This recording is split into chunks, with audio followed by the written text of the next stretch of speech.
message est un appel pressant à toute personne qui va tomber sur cette vidéo et en particulier à tous les chrétiens. Cet appel est adressé à toute personne qui confesse Jésus-Christ comme Seigneur et Sauveur.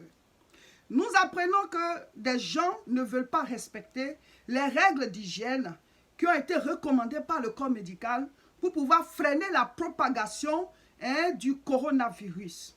Certains disent, mais moi je suis chrétien, j'ai Jésus-Christ dans ma vie, il me protège, je n'ai pas besoin de respecter tout ça, Dieu me protège. Et vous continuez de faire les bisous, vous continuez de saluer les gens à la main, vous continuez de faire les accolades, vous ne respectez pas les règles qu'on a dit, 1 mètre entre les personnes, et chacun s'en fout. Mais pourquoi ce comportement?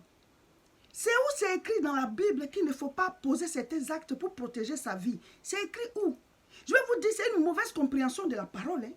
C'est une mauvaise compréhension de la parole de Dieu. Il y a des gens même qui se moquent de ceux qui sont en train de respecter les règles d'hygiène. Ah, vous êtes chrétien, vous avez peur comme ça. C'est différent de la peur. Respecter les règles d'hygiène, c'est différent d'avoir peur. Quand on a peur, on cède à la panique, on fait n'importe quoi. Mais quand on te dit que ça, il ne faut pas faire parce que ça te protège, ça protège ta famille, le fait d'appliquer ça ne veut pas dire que tu as peur, que tu manques de foi. Attends, c'est dans quelle Bible c'est écrit? Et il y en a qui disent, oui, mais Dieu, il nous protège, l'ange de l'Éternel nous porte sur ses bras. Et donc, on peut faire ça, il n'y a pas de problème, Dieu va nous garder. Mais ça veut dire aussi que tu es en train de tenter Dieu. La Bible dit aussi que tu ne tenteras point l'Éternel, ton Dieu. Je vais lire dans la Bible. Matthieu chapitre 4, je lis à partir du verset 5.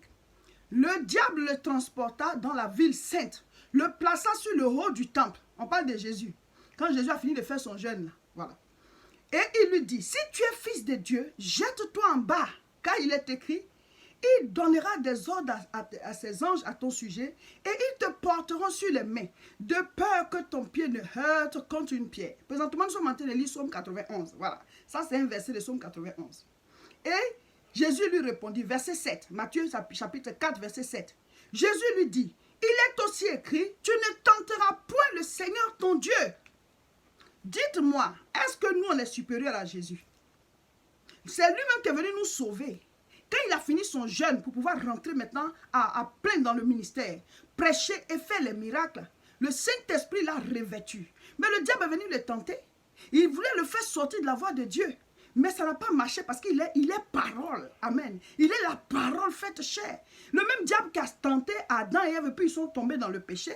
C'est le même qui est venu encore tenter le deuxième Adam, Jésus-Christ. L'espoir du monde. Mais il a refusé. Jésus dit non, tu ne tenteras point l'Éternel ton Dieu. Ce n'est pas parce que Dieu te protège que tu vas boire du poison. Ce n'est pas parce que Dieu te protège que tu ne vas pas protéger ta vie. Ce n'est pas parce que Dieu te protège que tu ne vas pas respecter les règles d'hygiène. Mais Jésus allait se jeter. Puisque Dieu le protège, il allait se jeter, il dit dans tous les cas, les anges vont m'attraper. Mais il a dit, tu ne tenteras point l'Éternel ton Dieu. Ce que toi tu dois faire pour que ta vie soit protégée, fais-le. Maintenant, ce que tu ne peux pas, c'est ça que Dieu fait. N'interprétez pas mal la parole de Dieu, hein? C'est très grave. Ceux qui disent non, ils s'en fichent, ils vivent comme ils veulent, ils continuent la vie normalement là. Attention. Mais comment? Est-ce que quand tu es malade, tu ne vas pas à l'hôpital? Mais ce sont les médecins qui ont dit faites comme ça, faites comme ça, faites comme ça, pour que la population soit protégée, pour freiner les contagions, pour que ceux qui sont déjà contaminés, on puisse avoir le temps de les soigner. Mais si chaque fois, il doit y avoir d'autres malades qui s'ajoutent, d'autres malades qui s'ajoutent, d'autres malades qui s'ajoutent. Mais les pauvres qui sont en train de travailler à l'hôpital là-bas, les médecins, et les infirmiers, les filles des salles, et les garçons des salles, et tout cela, ils sont débordés. Donc nous devons les aider en freinant la propagation de la maladie. Mais il y a des gens à qui on dit que oui, non, mais nous on est chrétiens. Et non, il faut se ressaisir. Qui a dit que, comme tu es chrétien, est-ce que Lazare n'est pas tombé malade? Lazare est tombé malade. Dieu nous protège, on ne doit pas céder à la panique. Mais la Bible dit quoi? Tu ne tenteras point l'Éternel ton Dieu. Marchons selon la parole de Dieu. Et où est passée la sagesse? Notre Dieu est un Dieu de sagesse. Et où est passé le respect des autorités? Quand l'autorité dit ça, on ne fait pas, puis tu ne fais, tu continues de faire là. Tu es en train de désobéir à l'autorité. Et c'est un péché devant Dieu. Pourquoi on va nous forcer pour pouvoir protéger notre vie? Pourquoi? Pourquoi on va nous forcer pour pouvoir protéger nos familles? Pourquoi? Au contraire, ce sont les chrétiens qui devaient appliquer très vite pour que les autres puissent prendre l'exemple sur nous. On doit être un peuple discipliné. La Bible dit on est une nation sainte, un peuple acquis, un sacerdoce royal, une race élue. On n'est pas n'importe qui. Nous sommes l'exemple du monde, nous sommes la lumière du monde. Il y a une détresse mondiale. Mais prenons les bons comportements. Prions Profitons pour prêcher l'évangile au téléphone, envoie des messages, balance des choses aux gens pour leur donner de l'espoir.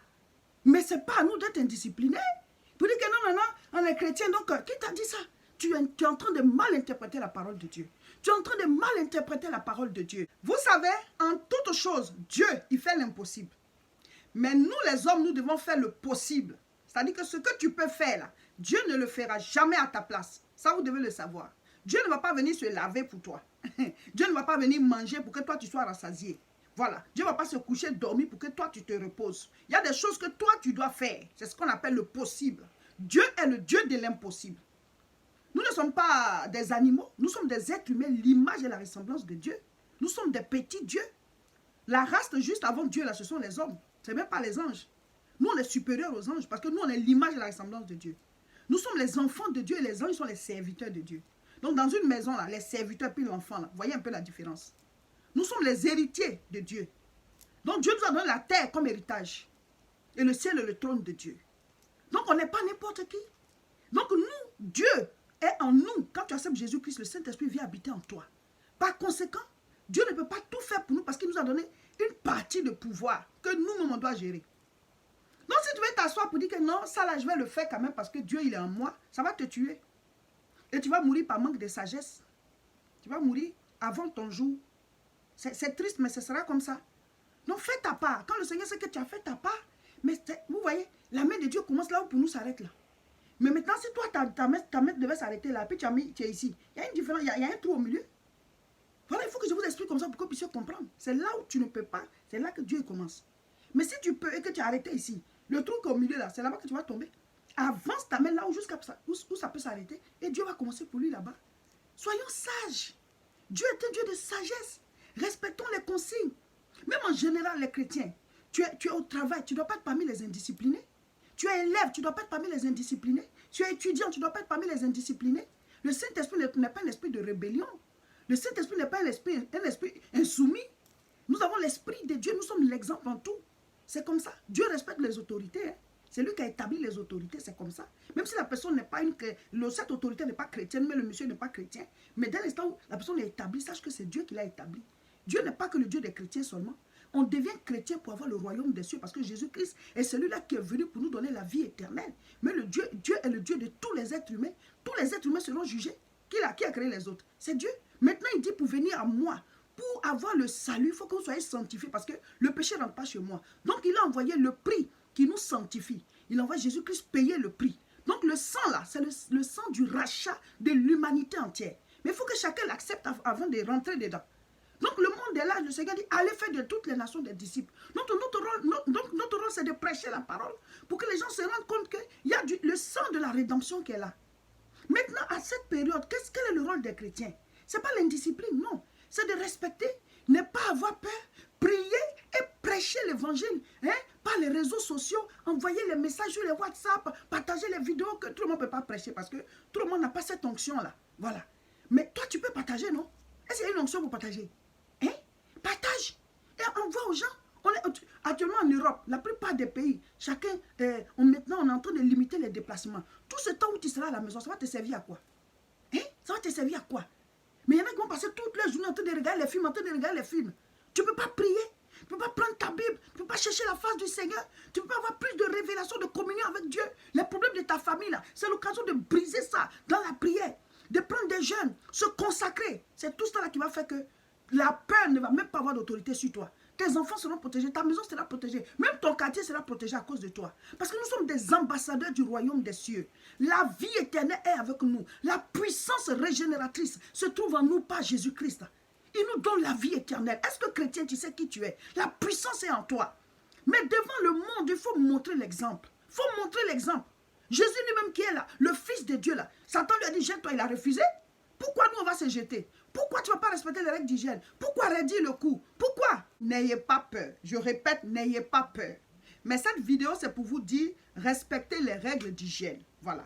Ce n'est pas parce qu'on n'a pas peur qu'on va sauter dans la gueule du loup. Hein? Voilà. Respectez les règles d'hygiène. Ça ne veut pas dire qu'il faut avoir peur, céder à la panique, être vraiment troublé et tout ça. La Bible dit, Jean chapitre 14, verset 1, que votre cœur ne se trouble point. Dieu n'est pas d'accord. Il n'est jamais d'accord. Il ne veut pas que son peuple ait le cœur troublé. Dieu ne le veut pas. Il ne l'a jamais voulu. Dans la barque, où l'eau a commencé à remplir la barque, où il était avec ses disciples, Jésus-Christ, ils l'ont réveillé, il dit, pourquoi avez-vous eu peur? Le Seigneur ne veut pas qu'on ait peur. Il ne veut pas qu'on cède à la panique. Mais en même temps, il veut qu'on respecte les règles de vie qui nous protègent. Et lui, maintenant, il va faire l'impossible. Il va faire ce que nous, on ne peut pas, puisqu'il voit ce qu'on ne voit pas. Il peut ce qu'on ne peut pas. Et il est là où on ne peut pas être. Il est omniscient, omnipotent et omniprésent. Amen. Fais ta part, mon frère. Donc, n'oubliez pas de continuer de lire le psaume 91 que j'ai donné depuis le départ. Psaume 91 à partir du verset 1. Celui qui demeure sous l'abri du Très-Haut repose à l'ombre du Tout-Puissant. Je dis à l'Éternel, mon refuge est ma forteresse, mon Dieu en qui je me confie. N'aie pas peur, respecte les règles d'hygiène, confie-toi en Dieu tous les jours. La mort va passer outre, la maladie va passer outre. Présentement, ce que nous devons faire, c'est de prier pour les autres. Prions pour ceux qui ne connaissent pas Jésus. Prions pour ceux qui sont déjà atteints. Prions pour le corps médical. Ils sont en première ligne. Ce n'est pas facile. Prions. Maintenant, je ne sais pas où la vidéo va arriver. Si jamais tu tombes sur cette vidéo, que toi tu es déjà touché par la maladie et que tu as Jésus-Christ dans ta vie, je vais te dire, il y a une puissance qui régénère la vie en toi. C'est le Saint-Esprit. Active-la. Ne cède pas à la peur. Quand tu es en train de regarder cette vidéo, ferme les yeux et parle au Seigneur. Dis-lui, Seigneur, je crois en ta résurrection. Et la puissance qui t'a ressuscité, c'est le Saint-Esprit. Le Saint-Esprit a fait venir la puissance pour te sortir du tombeau. Je réclame cette même puissance parce qu'elle est en moi. Je l'active maintenant. Et cette maladie est vaincue. Lazare est tombé malade, pas parce que Dieu voulait qu'il meure, mais parce que Dieu voulait faire de lui un témoignage. Si en tant que chrétien, tu es atteint par le coronavirus ou même par n'importe quelle maladie, je voudrais te dire, transforme cela en témoignage, par ta foi. Crois que Dieu peut te guérir. Il dit, croyez, vous le verrez s'accomplir. Alors, le miracle va se faire et tu seras un témoignage parce qu'il y a des gens qui guérissent. Si tu tombes sur cette vidéo que tu n'as pas encore accepté Jésus-Christ dans ta vie et que tu es déjà atteint par le coronavirus, ou alors tu es atteint par une autre maladie, ou alors tu es en bonne santé, mais tu n'as pas encore Jésus-Christ, j'aimerais te dire, la Bible dit dans Romains chapitre 6, le verset 23, « Car le salaire du péché, c'est la mort, mais le don gratuit de Dieu, c'est la vie éternelle en Jésus-Christ notre Seigneur. » Sur cette terre, nous sommes de passage et tout le monde le sait. Voici que la mort est en train de frapper dans le monde entier. Chaque jour, on fait des décomptes des gens qui meurent à cause de ce virus. Donc, nous sommes de passage. On ne va pas s'éterniser sur la terre. Et même ceux qui ne vont pas mourir de cette maladie vont mourir aussi d'autres choses. Tôt ou tard, on va quitter. Voilà. Dans 100 ans, ce ne sera plus nous. Une autre génération sera là jusqu'à ce que la fin du monde arrive. Donc, c'est clair qu'on va partir. Mais la Bible dit, le salaire du péché, c'est la mort. C'est-à-dire quoi? Il y a une autre mort. La mort de l'âme. Parce que le corps, là, il est physique, mais à l'intérieur, il y a la vie. À l'intérieur, il y a une personne qui s'exprime en nous. Il y a une personne qui vit en nous. C'est comme quand on porte le gant. Et donc, quand la main sera retirée, le gant va rester là, ne peut plus bouger. Donc, quand l'âme, l'esprit, la personne intérieure sera partie, c'est ce qu'on appelle la mort, mais le corps va retourner à la pourriture. Pendant ce temps, toi, la personne qui sort, où est-ce qu'elle va? Il y a deux endroits. Soit tu es perdu ou tu es sauvé. Si tu es perdu, c'est que tu vivras avec Dieu éternellement. Parce que la personne intérieure qui sort, elle est éternelle. Nous venons de Dieu. Et Dieu aussi est esprit, il est éternel. Donc, il serait mieux qu'on aille vivre chez lui. Mais Dieu, il est saint, saint et saint. Donc, le péché ne peut pas cohabiter avec lui. Or, nous savons tous que nous péchons. Nous avons de mauvaises pensées, nous avons de mauvaises paroles, nous posons de mauvais actes et tout ça. Et le péché, c'est la saleté spirituelle. Donc, Dieu a envoyé Jésus-Christ pour que nous soyons acquittés de ce péché. Mais il faut que tu l'acceptes pour que son sang te lave. Rentre en Christ pour être purifié. Reste en lui parce qu'il est la porte pour le salut. Voilà. Donc quand tu l'acceptes, alors tu es purifié de tes péchés. Désormais, tu es une nouvelle création. Tu mérites d'aller au ciel. Si tu meurs, tu mérites d'aller chez Dieu. Alors nous vivons en tant que chrétiens sur terre. Nous travaillons aussi au salut des autres. Et après la mort, on rejoint le Seigneur pour vivre avec lui éternellement. Mais si tu ne l'acceptes pas, alors tes péchés demeurent sur toi. Il faudra que toi-même tu payes pour tes péchés. Parce qu'on ne déclare pas un coupable innocent. Il faut qu'un prix soit payé. Amen. Donc accepte Jésus-Christ pendant que je te parle. Dis-lui que tu l'acceptes comme Seigneur et Sauveur, qu'il te purifie de tes péchés et qu'il te guérisse si tu es malade. Aucun miracle ne lui est impossible. Lui-même, il a vaincu la mort. Que chacun de nous fasse sa part. Voilà. Les politiciens font leur part, les médecins, le corps médical fait sa part. Nous, en tant que chrétiens, notre part, c'est de rester calme, respecter les règles et prier. Si vous voulez suivre nos prochaines vidéos, dès maintenant, abonnez-vous Là où vous nous recevez, cliquez sur j'aime et surtout partagez celle-ci.